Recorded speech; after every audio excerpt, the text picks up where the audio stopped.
எது என்னில் அதிக வெளிப்பட வேண்டும் என்றால் தேவ சித்தம். நாம் இதை அதிகம் விரும்புவோமான்னு கேட்டால் கூட்டத்தோட கூட்டமா சொல்லுவோம். இப்படிப்பட்ட செய்திகள் வரும்போது நம்ம இருதயம் அதை விரும்பும்.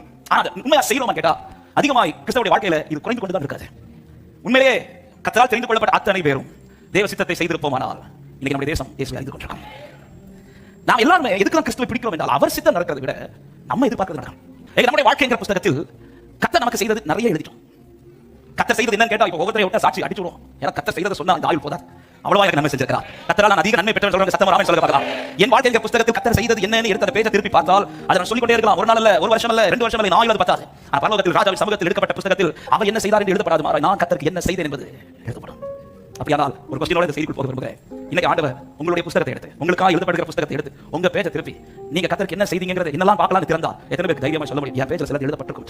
இன்னைக்கு அநேகருடைய பேஜ் பிளைனாவே இருக்கு. ஆனா நம்ம பேஜ் நிரப்பிட்டே இருக்காரு, செஞ்சுட்டே இருக்காரு, நிறைய செய்யறாரு.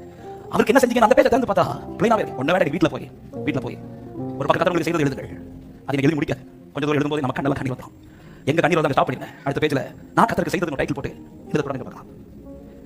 நான் வரும்போது அவனவனுக்குரிய பலனை கொண்டு வருகிறார். எதுக்கு தெரியுமா? எவ்வளவு பிளஸ் பண்ணப்பட்டிருக்கிறத பார்த்தீங்க.